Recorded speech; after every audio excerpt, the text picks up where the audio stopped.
চলো আজকে শুরু করবো আমাদের অটোমোবাইল ইঞ্জিনের বেসিক ইঞ্জিন অ্যান্ড টার্মিনোলজি বা নোমেনক্লেচার অফ ইঞ্জিন।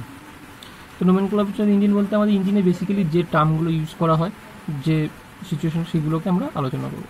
তো প্রথমে আমরা আসছি টিডিসি।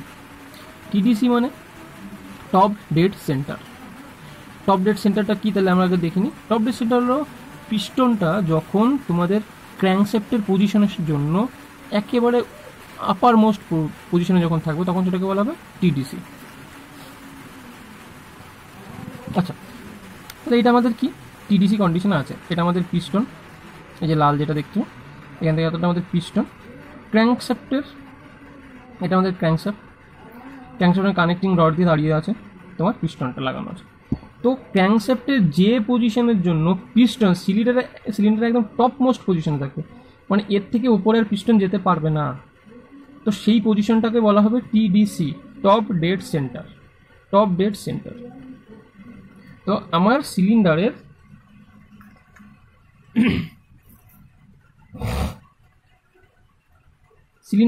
একদম টপ মোস্ট পজিশনে যখন পিস্টন থাকছে তখন আমরা বলছি টিডিসি। ঠিক আছে, কিসের জন্য? ক্র্যাঙ্কশ্যাফটের যে পজিশনের জন্য সিলিন্ডারের পিস্টন একদম সিলিন্ডারের টপমোস্ট পজিশন থাকছে তাকে বলছে আমরা টিডিসি। আচ্ছা, তাহলে টিডিসি বোঝা গেল। আচ্ছা, পরে চলে আসছি BDC, bottom dead centre. Bottom dead centre কি? ঠিক টিডিসির উল্টোটা হবে বিডিসি। বিডিসিতে কি বলছে? বিডিসিতে বলছে ক্র্যাঙ্কশ্যাফটের যে কন্ডিশনের জন্য বা যে পজিশনের জন্য পিস্টনের পজিশন হবে তোমার বটমে। পিস্টনের পজিশন কি হবে? বটমে, মানে একদম নিচে চলে আসবে, তো সেটাকে বলা হবে তোমার বিডিসি। দেখো, যেহেতু ক্র্যাঙ্কশ্যাফটের সাথে কানেক্টিং রড দিয়ে, এটা কানেক্টিং রড দিয়ে পিস্টন লাগানো আছে, তার মানে কি ক্র্যাঙ্কশ্যাফটের পজিশন অনুযায়ী পিস্টনের পজিশন চেঞ্জ হতে হবে। তাহলে ক্র্যাঙ্কশ্যাফটের যে পজিশনের জন্য পিস্টন একদম তার বটমে চলে আসে, এর থেকে তো নিচে নামতে পারবে না, কারণ এখান থেকে নিচে নামতে পারবে না, এটা হলো এর লিমিট। তাহলে ক্র্যাঙ্কশ্যাফটের যে পজিশনের জন্য পিস্টন একদম সিলিন্ডারের বটমে চলে আসে সেই পজিশনটাকে বলা হচ্ছে বিডিসি। তাহলে এইখানটায়, তাহলে এই পজিশনটাকে আমরা বলি বিডিসি বা বটম ডেড সেন্টার। আচ্ছা, তাহলে আমাদের কি হয়ে গেল? টিডিসি এবং বিডিসি হয়ে গেল। এবার আমরা জানবো বোর কাকে বলে। সিলিন্ডার বোর আর কিছু না, সিলিন্ডার বোরটা হলো আমাদের সিলিন্ডারের যে ডায়ামিটার। মানে এই যে আমাদের সিলিন্ডার, যদি আমাদের সিলিন্ডারটা উপর থেকে, যদি আমরা টপ ভিউ থেকে দেখি, তাহলে সিলিন্ডারটা এই যে সিলিন্ডারের যে ডায়ামিটার, এটাকে আমরা বলবো বোর। সিলিন্ডারের এই ডায়ামিটারটাকে বলবো আমরা বোর। আচ্ছা, তারপর চলে আসছি স্ট্রোক। বোর হয়ে গেল, স্ট্রোক কাকে বলছে? স্ট্রোক আমার বলছে যে distance travel by the piston in moving from TDC to BDC is called stroke. তার মানে কি বলছে? আমার এই পিস্টনটা, এ তো টিডিসি, মানে টিডিসি রেখা এখানটা, এর উপরে পিস্টন যাচ্ছে না, তাহলে এটা টিডিসি, এটা হলো বিডিসি। এই টিডিসি থেকে বিডিসির মধ্যে যেই জায়গাটা পিস্টনটা ডিসপ্লেসমেন্ট মানে ওঠানামা করে, সেই জায়গাটাকে বলা হচ্ছে স্ট্রোক। তাহলে কি এইখানে এটা টিডিসি হলে এটা বিডিসি, তাহলে কি এই জায়গাটার মধ্যে, এইটুকু জায়গার মধ্যে পিস্টন কি ওঠানামা করে বা ডিসপ্লেসমেন্ট হয়, তাহলে এইটুকু জায়গাকেই বলা হচ্ছে স্ট্রোক।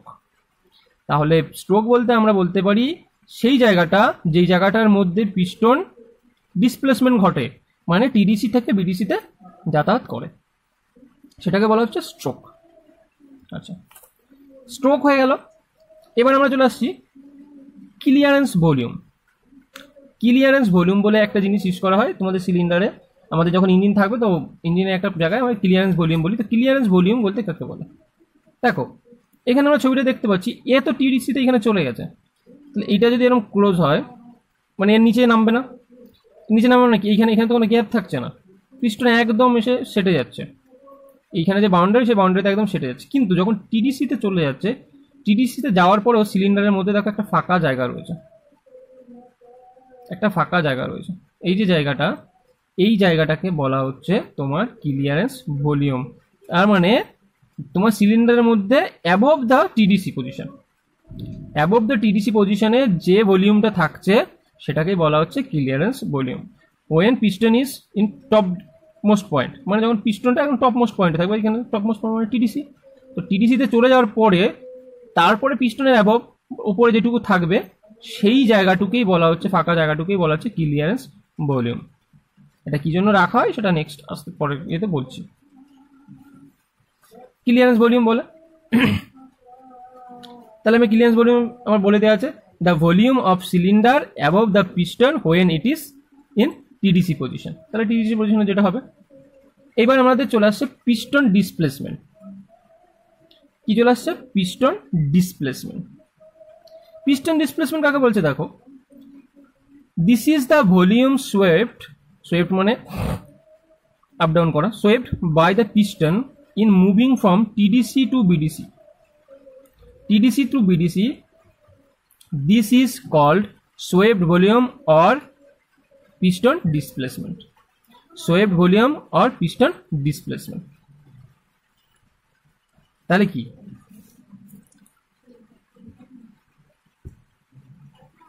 আমরা স্ট্রোক বলেছিলাম এই জায়গাটাকে, স্ট্রোক এই লেন্থটাকে তো স্ট্রোক বলেছিলাম, এই যে লেন্থটাকে যতটা জায়গার মধ্যে ডিসপ্লেসমেন্ট হয় এটাকে বলেছিলাম স্ট্রোক, এই লেন্থটাকে। এবার আমাদের সোয়েপ্ট ভলিউম বা পিস্টন ডিসপ্লেসমেন্ট যদি বলি, যেহেতু ভলিউম, ভলিউম সমান সমান আমরা কি জানি, এরিয়া ইন্টু লেন্থ। তাহলে সোয়েপ্ট ভলিউম মানে কি? সেম জিনিস বলছে, যেই জায়গাটুকু নিয়ে পিস্টন ডিসপ্লেসমেন্ট ঘটায় সেই ভলিউমটাকে বলা হচ্ছে সোয়েপ্ট ভলিউম। তাহলে আমি লিখতে পারি bore into stroke, bore into stroke, এর যে এরিয়া ইন্টু স্ট্রোক মানে এর যে লেন্থটা, বোর ইন্টু স্ট্রোক সমান সমান কি? সোয়েপ্ট ভলিউম বা পিস্টন ডিসপ্লেসমেন্ট। এবার বোর সমান সমান কি? বোর সমান সমান আমরা জানি তোমার এরিয়ার যে ফর্মুলা সেটা লিখে দেবো, π/4 d square S, π/4 d square S. D square মানে বোর্ডটা, ডি স্কোয়ার মানে বোর্ড, এস মানে তোমার স্ট্রোক, এস মিন স্ট্রোক। তাহলে আমি এটা লিখতে পারি, তাহলে আমার হয়ে গেল সোয়েপ্ট ভলিউম কাকে বলে বা পিস্টন ডিসপ্লেসমেন্ট। আচ্ছা, এরপর চলে আসছি আমাদের ইঞ্জিন ক্যাপাসিটি। ইঞ্জিন ক্যাপাসিটিটা কি? দেখো, ইঞ্জিন ক্যাপাসিটিটা হলো আমরা যেটা বলি না সিসি, সিসিটাই হলো আমাদের ইঞ্জিন ক্যাপাসিটি। তো আমাদের যে পিস্টন, এই যে পিস্টন যে জায়গাটা নিয়ে যতটা নিয়ে ডিসপ্লেসমেন্ট করছে সেটাকে আমরা পিস্টন ডিসপ্লেসমেন্ট বলছি বা সোয়েপ্ট ভলিউম বলছি, এইটাকেই বলা হচ্ছে ইঞ্জিন ক্যাপাসিটি। এবার যখন তোমার একটা ইঞ্জিনে তোমার 5টা সিলিন্ডার থাকছে, তাহলে 5টা সিলিন্ডার থাকলে কি হচ্ছে? প্রত্যেকটা সিলিন্ডারে একটা কি হচ্ছে? পিস্টন ডিসপ্লেসমেন্ট করছে। তো ওই piston displacement number of piston into করে দিলেই যেটা পাবো সেটাই হলো পাবো আমি কি? Total piston displacement. আর টোটাল পিস্টন ডিসপ্লেসমেন্টটাকেই আমাকে বলা হচ্ছে তোমার ইঞ্জিন ক্যাপাসিটি। তাহলে ইঞ্জিন ক্যাপাসিটি সমান সমান আমি লিখতে পারি কি? তোমার পিস্টন ডিসপ্লেসমেন্ট ইন্টু কি? এন, এন মানে নাম্বার অফ তোমার সিলিন্ডার। তাহলে এইটা সমান সমান আমি কি বলতে পারি? পিস্টন ডিসপ্লেসমেন্ট, তোমার ইঞ্জিন ক্যাপাসিটি। তো ইঞ্জিন ক্যাপাসিটি বলে this is the total piston displacement of all cylinder. Mathematically কি লিখতে পারি? ইঞ্জিন ক্যাপাসিটি সমান সমান পিডি ইন্টু এন। পিডি সমান সমান পিস্টন ডিসপ্লেসমেন্ট, এন সমান সমান নাম্বার অফ পিস্টন। এটাকেই তোমাদের বলা হচ্ছে সিসি, যেটা আমাদের গাড়িতে বলে না এত সিসি ইঞ্জিন, ইঞ্জিন ক্যাপাসিটি এটা থেকেই বলা হয়, যতটা ভলিউম নিয়ে ও ডিসপ্লেসমেন্ট করে টোটাল ইঞ্জিনটা। আচ্ছা, এরপরে চলে আসছে আমাদের কম্প্রেশন রেশিও। কম্প্রেশন রেশিওটা আমাদের খুব ইম্পর্টেন্ট জিনিস। কম্প্রেশন রেশিওটা আমাদের প্রত্যেকটা গাড়িতে জানতে হয়। ইঞ্জিনে তোমার পেট্রোল ইঞ্জিনের কম্প্রেশন রেশিও কত, তোমার ডিজেল ইঞ্জিনের কম্প্রেশন কত। পেট্রোল ইঞ্জিনের কম্প্রেশন রেশিও আমাদের কত থাকে? জেনারেলি থাকে তোমার ওই 8 থেকে 12 এরকম থাকে, আর এটা ভ্যারি করে। এক একটা বইতে এক এক রকম এটা ভ্যারি করে। আর তোমার ডিজেল ইঞ্জিনের পেট্রোল কম্প্রেশন রেশিওটা তোমার থাকে ওই 15 থেকে 22 21 এরকম থাকে, মানে ডিজেল ইঞ্জিনের কম্প্রেশন রেশিওটা অনেক বেশি লাগে। তো ডিজেল তোমার কম্প্রেশন রেশিও বলছে কি, this is indicate extent this is indicate extent to which the change in the engine is compressed। এক কথায় বলতে গেলে তোমার এই তো সিলিন্ডার, এক কথা বলতে গেলে এই তো তোমার সিলিন্ডারের তোমার টোটাল এই যখন বিডিসি থাকছে, বিডিসির সময় ওপরে যতটা ভলিউম থাকে, বিডিসির সময় ওপরে কতটা ভলিউম থাকে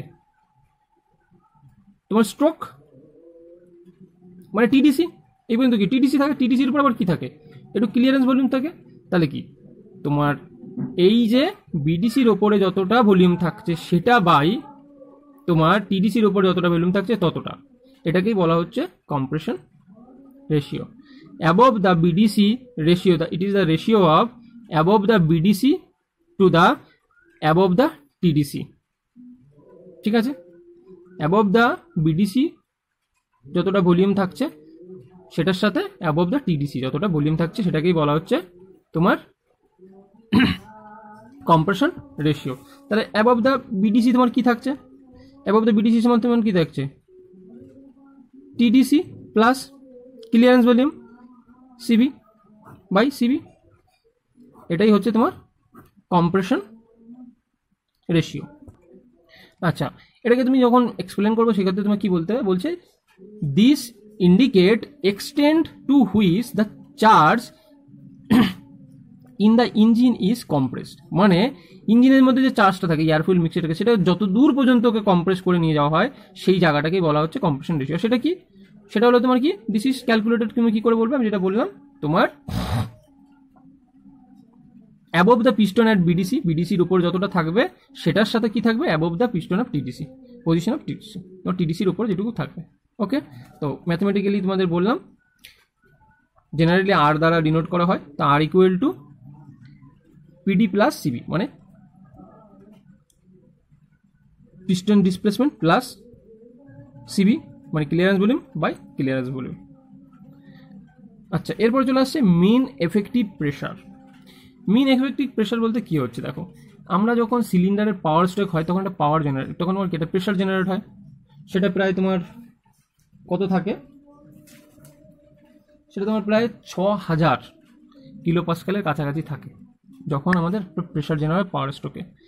এবার এই পাওয়ার স্ট্রোকের গড়টাকে টোটাল যতগুলো ইঞ্জিনের, ইঞ্জিন তো একটা ইঞ্জিনের মধ্যে তো একটা সিলিন্ডার থাকে না, যতগুলো সিলিন্ডার থাকে টোটাল সিলিন্ডারের এই প্রেশারটা গড়কেই বলা হচ্ছে তোমার মেন এফেক্টিভ প্রেশার। এবার দেখো একটা সিলিন্ডারেই তো কি এর প্রেশার অনেক সময় ভ্যারি করে, কখনো কম কখনো বেশি হয়, তো সেই জন্য কি এর নির্দিষ্ট একটা নিতে পারবো না, তাহলে কি এর অলওয়েজ এর কী করবো আমরা মিনটা নেব, তো অ্যাভারেজ প্রেশারটাকে নেওয়া হয়, আর এই প্রেশারটাকে বলা হয় মিন এফেক্টিভ প্রেশার, আর এটাকেই তো কাজে লাগিয়ে আমাদের গাড়িটা চলে। আচ্ছা, মিন এফেক্টিভ প্রেশারের পরে আমাদের চলে আসছে পাওয়ার। তো পাওয়ার যেটা আমরা আগে থেকেই জানি, পাওয়ারের ডেফিনেশন এখানেও সেম জিনিস। সেই পাওয়ারটা কি, আমরা বলছি it is the work done in a given period of time, একটা নির্দিষ্ট টাইম পিরিয়ডের পরে আমরা যতটা ওয়ার্ক ডান পাবো সেটাকেই আমরা পাওয়ার বলবো।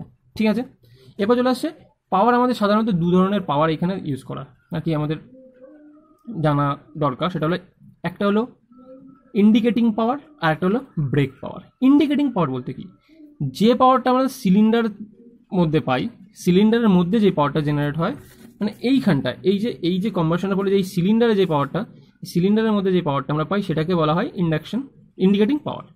ঠিক আছে, তো বলছে ইন্ডিকেটিং পাওয়ার কি, the power developed within the engine cylinder is called indicating power, মানে ইঞ্জিন সিলিন্ডারের মধ্যে যেই পাওয়ারটা আমরা পাই সেটাকে বলা হচ্ছে ইন্ডিকেটিং পাওয়ার। এবার ব্রেক পাওয়ার, ব্রেক পাওয়ারটা কি হচ্ছে, আমরা ইন্ডিকেটিং পাওয়ার বলতে কি আমরা যে সিলিন্ডারে পেয়েছি, ব্রেক পাওয়ার হলো যে পাওয়ারটা আমরা ক্র্যাঙ্কশ্যাফটে পাচ্ছি, এইখানে তো একটা পাওয়ার পাচ্ছি, কিন্তু তারপর কি হচ্ছে এই পিস্টনটাকে মুভ করানোর জন্য এই যে কানেক্টিং রড রয়েছে এর একটা ফ্রিকশনের জন্য কিছু পাওয়ার লস হচ্ছে, সেই পাওয়ারটা তো আমি পাচ্ছি না, সেই পাওয়ারগুলো কেটে ছেটে যেটা পাচ্ছি সেটা আমাদের ক্র্যাঙ্কশ্যাফটে আমি পাচ্ছি, যেটাকে আমি কাজে লাগাচ্ছি, যেটা আমাদের ইঞ্জিনে কাজ করছে, মানে যেটা আমাদের কাজে লাগে, যেটা ফ্লাইহুইলে যায়, সেটাকেই বলা হচ্ছে বিপি বা ব্রেক পাওয়ার। তো ব্রেক পাওয়ার অলওয়েজ কী হবে, তোমার ইন্ডিকেটিং পাওয়ারের থেকে কম হবে, আইপি থেকে অলওয়েজ বিপি কী হবে, কম হবে, কারণ এর থেকে কিছু লস হয়। যেটা সিলিন্ডারে আছে সেটা আমার আইপি, আর যেটা আমরা তোমার ক্র্যাঙ্কশ্যাফটে পাচ্ছি সেটা আমাদের বিপি বা ব্রেক পাওয়ার। আচ্ছা, তো কি, this is the actual power developed at the ক্র্যাঙ্কশ্যাফটে যেটা পাই সেটা। এবার ইঞ্জিনের টর্ক আমরা ফিজিক্সে যেটাই পড়েছি সেটাই হলো আমাদের এখানেও সেম জিনিস। টর্কের কোনো ডেফিনেশন এখানে কিছু আলাদা না। টর্ক সমান আমরা লিখতে পারি এফ ইন্টু আর। তাহলে এফ সমান সমান যে ফোর্সটা লাগছে, আর আর সমান সমান কি, ক্র্যাঙ্কশ্যাফটের যে তোমার রেডিয়াস।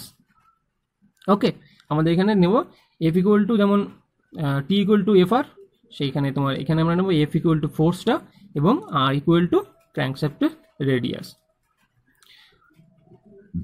চলো, এটুকুই নর্মালি তোমাদের নোমেনক্লাচার অফ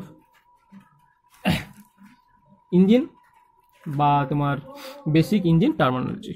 ওকে, এরপরে আমরা 2 স্ট্রোক 4 স্ট্রোক নিয়ে আলোচনা করব।